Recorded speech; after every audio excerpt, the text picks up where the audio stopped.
I'm chasing an angry and determined bag of bones through a parking lot. He is scrawny, sick, and wearing a cheap gray sweatsuit. Eddie. Goddamn Eddie. I'm doing something between speed walking and jogging, like those older women who do laps in the mall. I'm dressed for my job as a social worker. Banana Republic pants, a button-down shirt, and leather shoes that do not deserve this. Dude, what are you doing? There's nowhere for you to go. He won't stop or look back. He tries to speed up, bent over like into a stiff wind. I can tell from the mincing way that he moves that he's in pain. We're in the suburban boonies at the end of the East Bay, outside San Francisco. What if he manages to get on the BART train and make it back to the city? How the hell do I capture somebody that I'm not allowed to touch? He won't stop.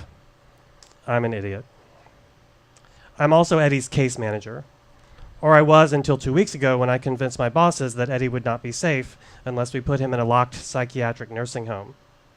I'm out here to say goodbye as I close the case. He absolutely did not want to come here, and it's my guilt over this and my desperate hope that, now that he's arrived, he would be cool with being here that gave me the idea that this goodbye visit would include a little bonus, which was a walk outside the locked nursing home where I had just put him. Eddie, being the consistent one in this relationship, is, is taking this opportunity to make his great escape. I first met Eddie one afternoon at the hospital where I worked. He lay in the hospital bed in the light blue gown with San Francisco General Hospital stamped all over it. He had a defiant-looking scab across the bridge of his nose and another one along his cheekbone, and a big purple bruise below one of his fierce blue eyes. He was 54, but I would have believed 74. He looked at me with open scorn. Or was it fear? I couldn't tell.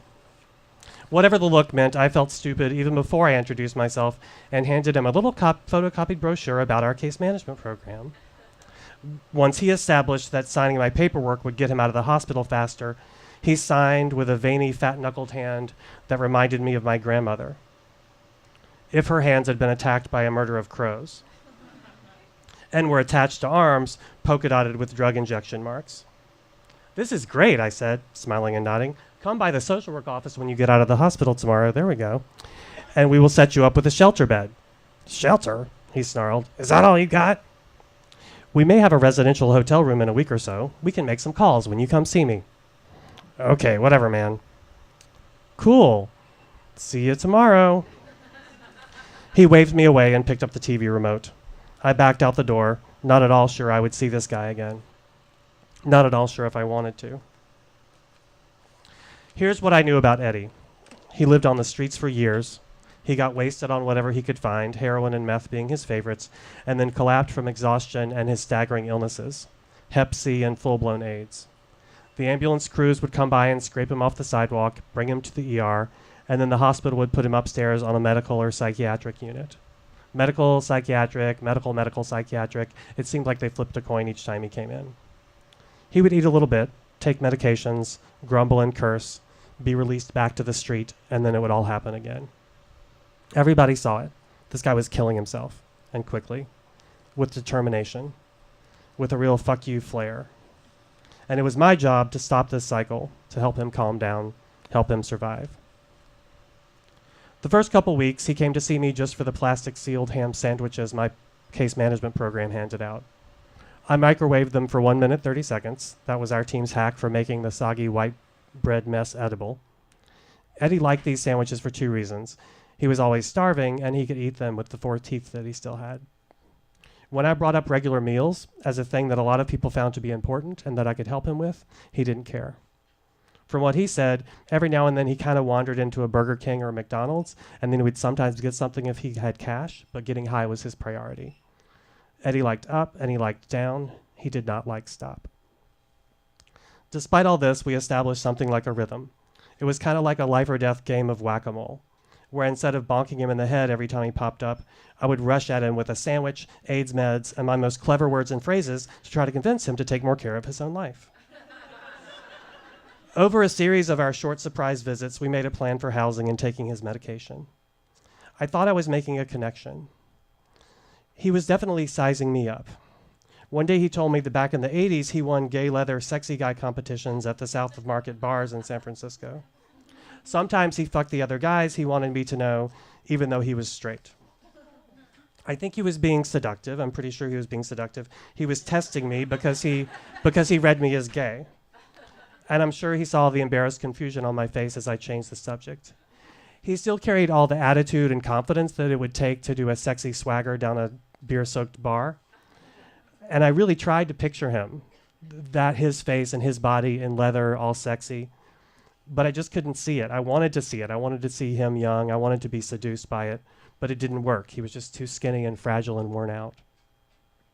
One cold spring day, I said goodbye to him on the steps of the office, and he spotted an ambulance sitting nearby in the hospital parking lot with the back doors open. He skittered over and jumped inside. I ran over yelling, "Eddie, what the hell? Get out of there." He was going to steal all the morphine and everything else that wasn't locked down. The ambulance driver stuck his head out of the front. "Hey, that's Eddie back there, right? It's cool, man. He just wants a blanket." Sure enough, Eddie popped back out, wrapped in one of their scratchy gray blankets. He glared at me and rolled his eyes at my stupidity as he scrambled down and herky-jerked off down the street. I hung out with the ambulance driver and we laughed. This guy was free and feral and independent and did whatever he wanted. He was focused. He was a rugged individualist, like Tarzan or John Wayne or Han Solo or Gollum in Lord of the Rings. What I couldn't figure out was this: how much insight did he actually have into his own situation? Did he know he could die from his illnesses, constant starvation, and drug use? Maybe he knew and just didn't care, or he knew and was afraid, but felt like there was nothing he could do after so many years of living this way. I found a residential hotel room for him in a truly vile and dangerous place my coworkers and I called Hotel Gaga-Maggot. Soon, though, the hotel owner called and said he was kicking Eddie out for having drug parties in his room. I bargained for another week if he cleaned up. Eddie agreed to let me help him. I took a medical sharps bin from the hospital and one of those grabber things with a long handle and a pincher at the end. When I got there, Eddie wasn't there, no surprise, but the owner let me into his room. I spent an hour with the grabber tool, picking up used needles and other nastiness. Yeah, gnarly. I was worried about us both, his diminishing options and my professional boundaries. After 3 months of trying to help him calm down his chaos and self-destruction with no change, I considered us both lucky when I found a spot in this nursing home. Beds in these locked facilities were scarce and very expensive. Patients from all over the city were referred. At his next hospital admission, he was still in the hospital about once a week. I told him he was not going back to the streets.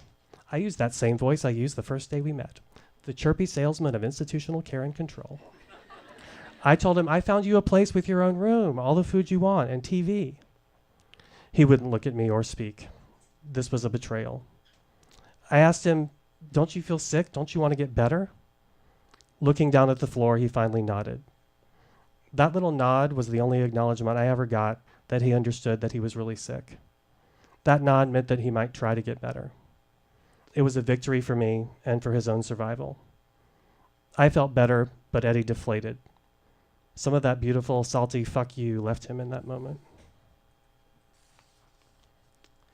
The manager of the nursing home is a kind man with perfect slick-backed hair. He looks me up and down and smiles to himself. He clocks me as exactly what I am, an earnest and guilt-ridden social worker from the city. I ask if Eddie can go out for a walk. The manager draws back in confusion. He reminds me that this is a locked facility, that Eddie has been here just 2 weeks. He's still very agitated and resents being here. Eddie is certainly not ready for the weekly trips with staff to Walgreens, trips that serve as an adventure and a special treat for well-behaved patients. There is a long pause while he scrutinizes me again. I try to look clinically wise, like the person who can predict Eddie's behavior, someone who is definitely not doing this just to assuage his own guilty conscience, but for the benefit of the client's adjustment process. Or something. What the hell am I doing? Finally, the manager shrugs and says, you're the therapist, I guess. We go find Eddie. We round a corner. There he is, pacing a hallway. His head is freshly shaved, and he's wearing the same cheap sweatsuit worn by most of the other men here. He gives my eager face a quick, sharp stare, which doesn't seem too hostile, and then he looks away. I feel stupid again in his presence, just like the day we met, and ashamed, too, now. I have nothing to give him. No ham sandwich, no medicine, No room in a shitty hotel. The manager asks Eddie if he wants to show me his room, and off we go. The room is so small I stay in the hall. I get the full tour in 3 quick jabbing gestures. Bed, chair, table. That's it, man. I tell him we were going out for a walk, and he spares me a quick surprised look, whoa, what did you do now kind of look. I mistake it for appreciation, for respect. He brushes past me and makes a beeline for the front door of the facility. I will miss this about him, his jumpy presence, his focus, his confident urgency. But he seems weaker than when I last saw him in the hospital. As we walk through the day room filled with old people watching TV, he says, in a cocky voice that's a lot louder than necessary, "These old fuckers make me sad." When we get outside, it's a sunny day in the East Bay suburbs. We walk slowly to a deli in a little shopping center a couple blocks away and sit in silence at a sidewalk table, drinking our fountain sodas and eating potato chips.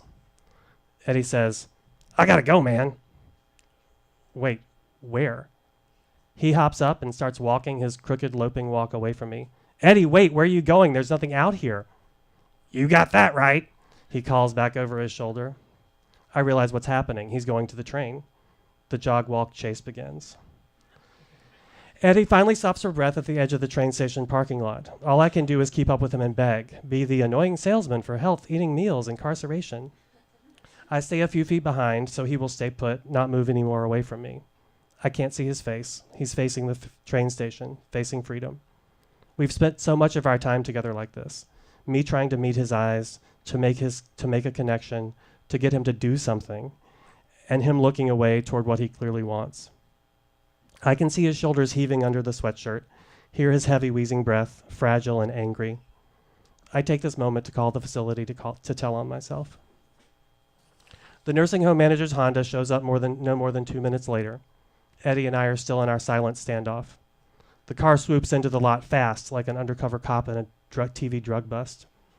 Eddie and I look up together, startled, wondering for a moment if they're just going to run us over and be done with our little bullshit show. The car stops. The guard, an old man, steps out of the passenger seat and says very calmly, "Come on, Eddie, time to go." None of the 3 men looks at me or speaks to me. In less than 30 seconds, they're gone.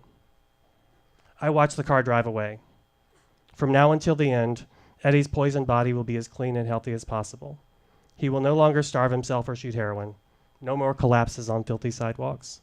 His life is saved, at least for a little while, by being caged in with old fuckers who make him sad. I stand there alone in the parking lot for a long time. Then I get on the train back to the city. Thanks.